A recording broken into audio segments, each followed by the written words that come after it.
meron din pong photo op sa side sa may Justina Baynila sign for Best Actor and Best Actress. GM, congratulations. Thank you. Your thoughts about winning? Ay, hindi na agad. Ang bilis ah. Dito na tayo kay ano. Oo, kay Rita muna tayo. Viviana, picture po muna po. Sobrang nanginig kanina nung speech. Marami ko yata nakalimutan na pasalamatan pero sana masabi ko lahat. And of course, kay manager na walang kasawang nandyan lagi para sa akin. So once again, we're calling down the finalists. Hindi ko na mention. Kayo po ang sunod sa picture-picture. How was it working for Zelda Tres? Yun, malaking pasasalamat ko kay Direk GB. Ginaid niya ako. Kung hindi dahil sa kanya, hindi ko ito makukuha. Sobrang galing na director ni Direk GB. Sobrang maalaga siya sa artista niya. And inalalayan niya kami. Yes. May questions po kayo? May questions? Okay na. Alright, thank you. One photo lang, Jay. Okay?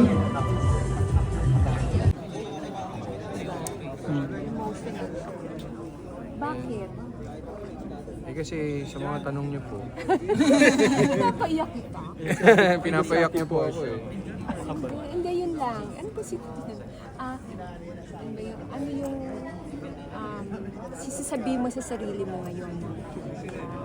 Nandito ka ngayon sa stage na to. Keep it up. Keep your head up always. Always huwag ka mawawala ng pag-asa na makamit yung dreams mo and goals in life. Hi, JM. Congrats. Hi, congrats. How do you, paano mo, pag every time na nanalo ka ng award or you get recognition, paano mo siya pinaprocess? Actually, pinag-uusapan po namin ni Direk GB kanina na yung pagpunta nga dito kung anong ina-expect namin. Sabi namin wala kami ina-expect at all.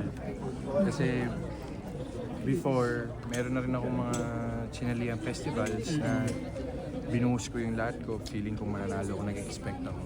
Na-depress lang. Sige na. Okay, doon pa sa kanila. Iba po, naka-ay, sorry. Iba, Indian seat. Indian seat po, Indian seat. Pwedeng Indian seat.